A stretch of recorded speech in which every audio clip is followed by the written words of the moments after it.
बिस्मिल्लाहिर्रहमानिर्रहीम। अल्लाहुम्मा सल्लि अला मुहम्मद व आलि मुहम्मद।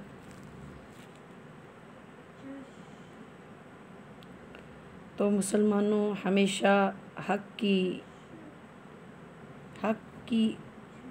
फ़तह हक़ की हुआ करती है और बातिल की किस्मत ज़िल्लत व ख्वारी हुआ करती है। पाँचवा हक़ को बातिल का टकराव सरज़मीन फ़लस्तीन पर हुआ। अब मुकाबला और ज़्यादा सख्त रूमी सल्तनत और यहूदी कौम दोनों हज़रत मसीह के मुकाबले में सफ़े आ रहे थी।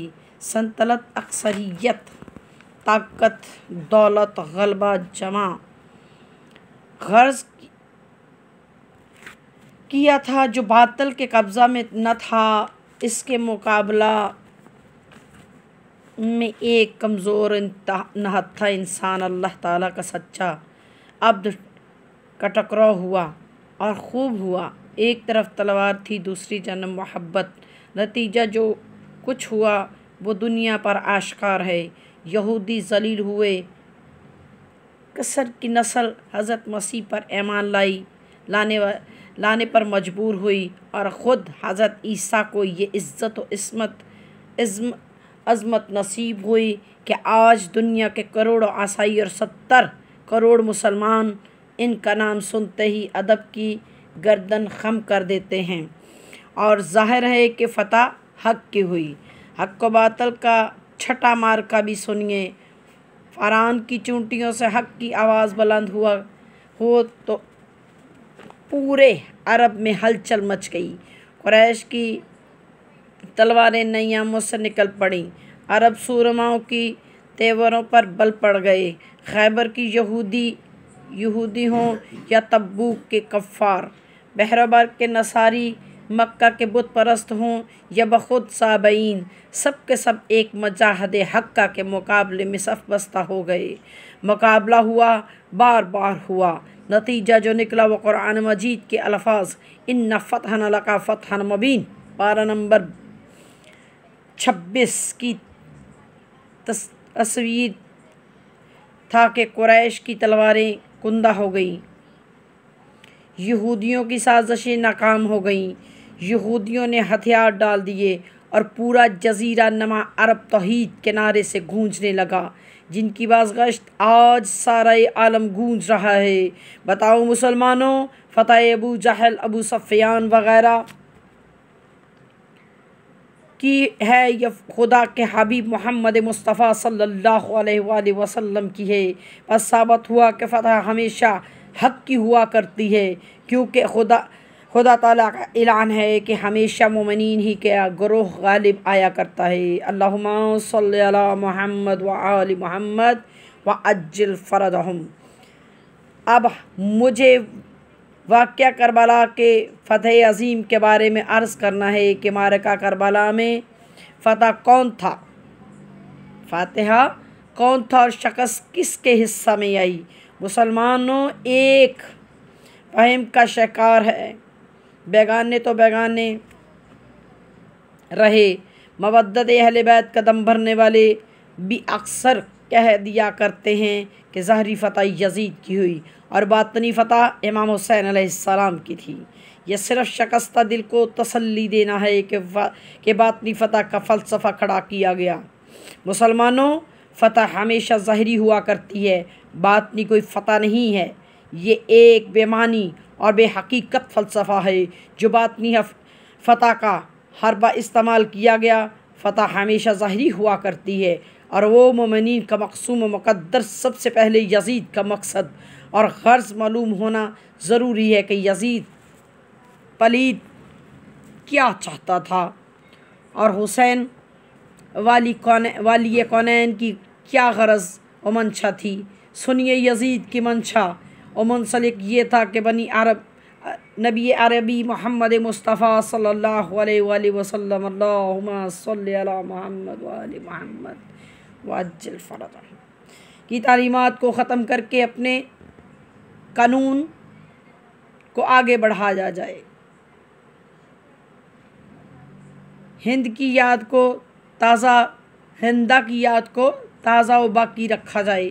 बनी उमैया की जहालत व गुमराही, बेदीनी, जलालत को यजीद ज़िंदा रखना चाहता था, मगर इसके बरअक्स हुसैन ने अहद कर लिया, अपने कड़ियल बेटे हमशक्ल पैगंबर की जवानी दूंगा। अब्बास जैसे भाई के बाजू कटवाने पड़े तो कटवा दूंगा। मुझे 6 माह का अली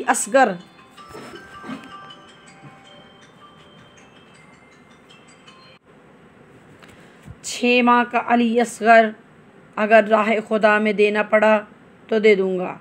बहनों का पर्दा लटवाना पड़ा तो लटवा दूंगा। सकीना के दूध छवाने पड़े तो छदवा दूंगा। बहू बेटियां कैद करवाऊंगा, हत्ता कि अपनी गर्दन भी कटवाऊंगा। अपनी लाश को घोड़ों से पामाल करवाऊंगा, मगर हर मुमकिन हालत में तौहीद खुदाबंदी और अपने नाना के लाए हुए दीन को बचाऊंगा। मुसलमानों, यजीद पलीद की गर्ज व मंशा, हुसैन के गर्ज व मंशा दोनों को जहन में रख कर फैसला कीजिए कि अपने इरादे में कौन कामयाब हुआ और कौन नाकाम किया गया। और दावे से कहता हूँ कि हुसैन इब्ने अली और अपने मिशन और प्रोग्राम में ऐसे कामयाब हुए कि ऐसी कामयाबी कायनात में किसी फ़र्द को नसीब न हो सकी। और यजीद ऐसा बदनाम हुआ और जलील हुआ कि लफ्ज़ यजीद लानत बनकर रह गया। अल्लाहुम्मा सल्ली अला मुहम्मद व आले मुहम्मद।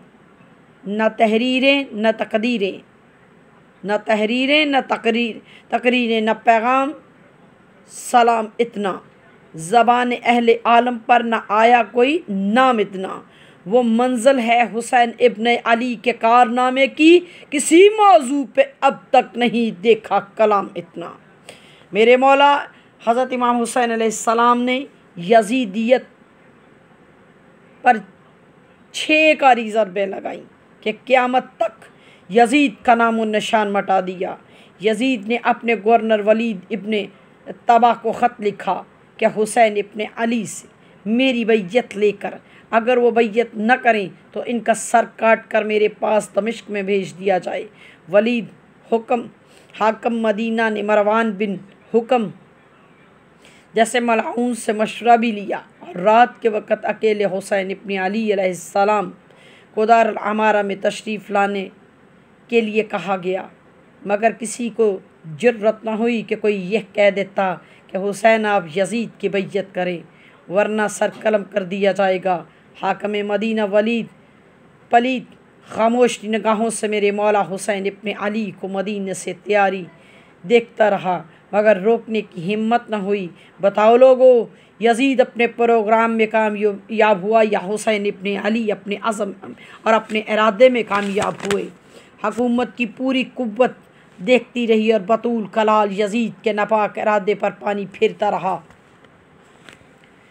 मदीने से मक्का को रवाना हो गया। ये यजीद पर हुसैन की पहली कारी ज़रब थी, जिसका नतीजा ये हुआ कि हज़ारों सोई हुई ज़मीरों ने करवटें बदलीं। कि क्या वजह है कि तमाम सहाबा की औलाद आराम से अपने घरों में खुश और आबाद है, और मोहम्मद मुस्तफ़ा की बेटियां वतन से बेवतन हो रही हैं।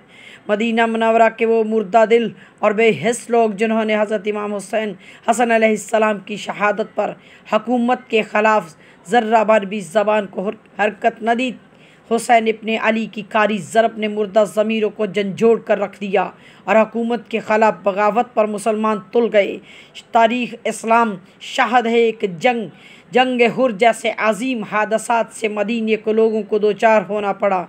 अब्दुल्ला इब्ने उमैर के हमायत यजीद मसलसल तकरीरों के बावजूद मदीने के मुसलमानों ने यजीद पलीद की बैयत से इनकार कर दिया। बताओ मुसलमानों, इस पहली तजवीज़ में यजीद की फ़तह है या हुसैन इब्ने अली की फ़तह है?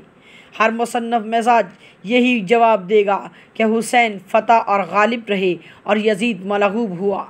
दूसरी ज़रब सुनिए कि यजीद ने 30 आदमी हाजियों के लिबास में मक्का रवाना किए कि मखलूक के अज़दहाम में शम्स इमामत को गुल कर दिया जाए। हुकूमतें ऐसी साजिशों में अक्सर कामयाब हुआ करती हैं। हाँ, अगर यजीद ग्रोह हज़रत इमाम हुसैन को हालत तवाफ़ में शहीद कर देते तो यजीद के कत्ल हुसैन से बरी अलज़ुम्मा होने का उज़र ये था कि बलवाए आम में किसी माजी या खारजी ने कत्ल कर दिया होगा और यजीद बज़ाहरी हर हमायत हुसैन इब्ने अली का डंडा पेट कर देना। इसके अलावा काबा की हुर्मत भी ज़ाया हो जाती। हुसैन इब्ने अली की दूसरी निगाहों ने यजीदियत पर दूसरी कारी ज़रब लगाई कि 8 ज़िलहज को एहराम हज को उम्रा से बदल कर सारी दुनिया के सामने हुकूमत की आंखों में आंखें डालकर मक्का से साफ निकल गए। इसके अलावा लोग हैरान रह गए कि क्या वजह है कि सारी दुनिया तो हज करने के लिए बैतुल्लाह को आ रही है और वारसाने काबा को इतना सताया गया कि हज तक नहीं करना नसीब हुआ। इस दूसरी कारी ज़रब से यजीद की इस्लाम दुश्मनी इस तरह ज़ाहिर बेनकाब हुई कि अक्सर मुसलमान यजीद को इस वक़्त के काफर बेदीन कहने लगे। अल्लाहुम्मा सल्ली अला मुहम्मद व आलि